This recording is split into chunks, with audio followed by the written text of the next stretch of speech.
What is up, guys? Welcome back to a brand new video. It is 4 a.m.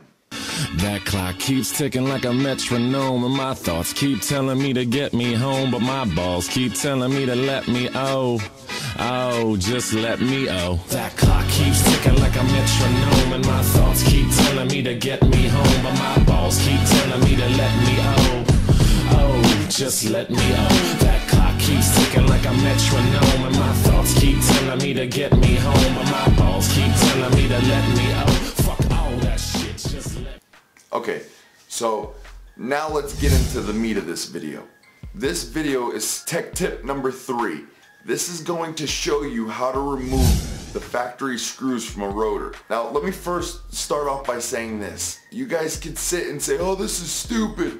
Why do you make these stupid kitty videos? This isn't kitty, okay? If you guys know this already, click off the video. These are for the people that don't know how to do this, okay? I'm starting from the bottom with these tech tips, and all the ones I know I'm gonna slowly, gradually work up. These are all tips that'll help everybody. Now, if you ever notice, when you go to do a full brake job, sometimes you'll see that when you go to take off the rotors, you will have factory screws like shown here. The sole purpose of these screws is to hold the rotors on while the vehicle is on the assembly line during production, so the rotors don't fall off. You do not have to put these screws back in, but where I work, we put the screws back in. If the vehicle comes in with the screws in, it leaves with the screws in. Now, 99.9.9.9% of the time, when you do this job and you want to remove these screws, you need this tool right here. This is the snap-on impact driver set. You don't have to have this one. MD Lee just did a video showing you the Craftsman impact driver set. There is absolutely nothing wrong with that. In fact, the bits hold up better than the snap-on one. Broke 2 of them yesterday, which is the reason why I'm showing you guys this video. It's this little tiny screw right here that can bite you in the ass if it strips out. I'm going to show you the tool you need to get it out and how to get it out. So let's start off with this. Tools you're going to need. As you might be able to see here, these little screws can be boogers and they can really mess your day up. But not if you know this trick. So this is a snap-on impact driver set. Part number 208 EPIT. You don't need this whole set if you're going snap-on route to do this job. You just simply need the impact driver and one of the bits. When you initially go to do this job, you're going to take the number 3 Phillips. This is the number 3 Phillips, and it is part number FP32A. FP32A is the part number for the snap-on number 3 Phillips bit. You're going to take that, and you're going to take your impact driver. Now the purpose of an impact driver, what you do is you grab your impact driver, you twist it, you hold that and twist that, and it shows you on there the direction. If you twist it to the left, that means you're in the off position. If you twist it to the right, you're on the on position.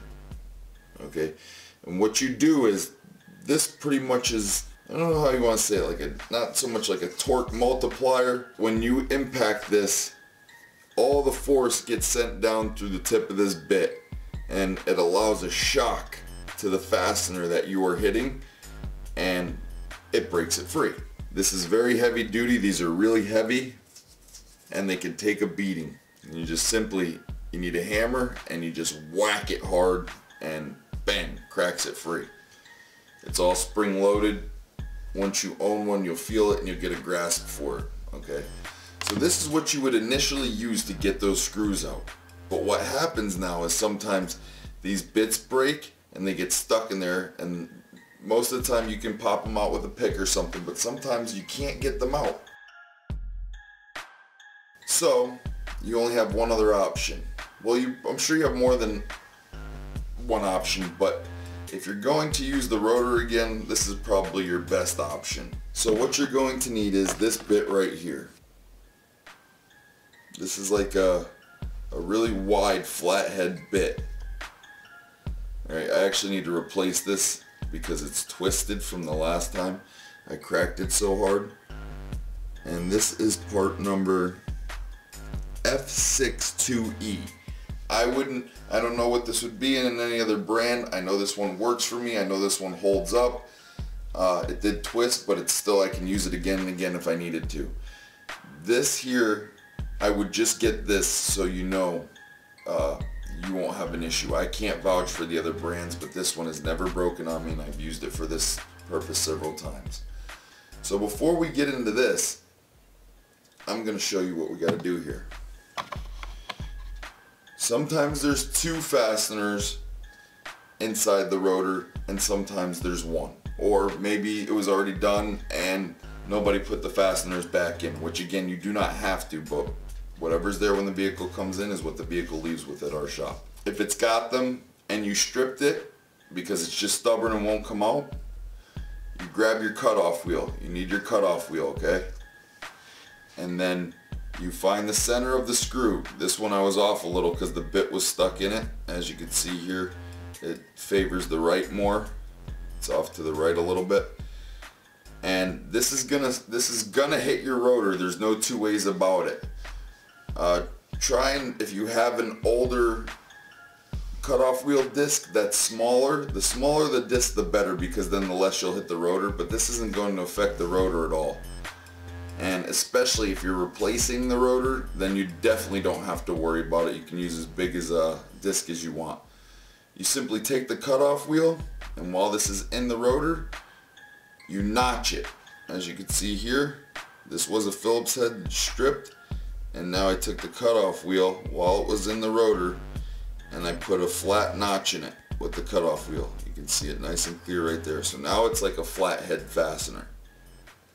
Okay. And why I say this is because all these fasteners are generally this size. And what does this bit do?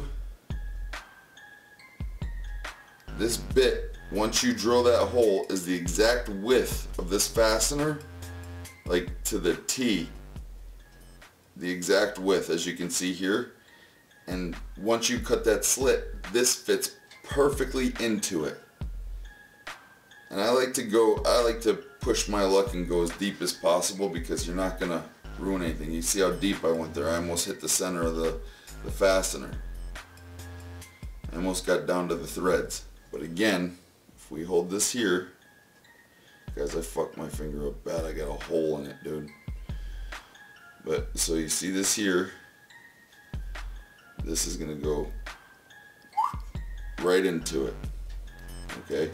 Now when you whack this with the impact driver, bang, this has a lot more to grab to than a Phillips ever would with the way that they're designed. So that goes in there, you whack it with the hammer and it'll spin it right free. And there you go. It's right out, no issues, no nothing. I don't think, whenever one of these stripped and my number 3 has failed me, I don't think that this has ever let me down. And I do actually know, because I did have to use an air hammer once. So yes, I apologize, it has let me down. And what I did was, at that point, was, see how I cut there? Where'd it go? Right there. I cut another one and made it 4. Sorry for the focusing. And so I basically broke it into 4 quarters, and then I took an air hammer, sharpened the chisel bit, and I hammered it out right around the edges. Damn, I can't get the focus. And broke the edges off each one, and then the rotor came out, and there was enough stud there to grab with vice grips and spin it out. So that's how I did that. Alright guys, so on a skill level from say 1 to 10, I would rate this at like a 4, just because you have to have some sort of common sense. You have to have some sort of precision, okay? You have to make sure you get that cutoff wheel in the middle. It's not hard.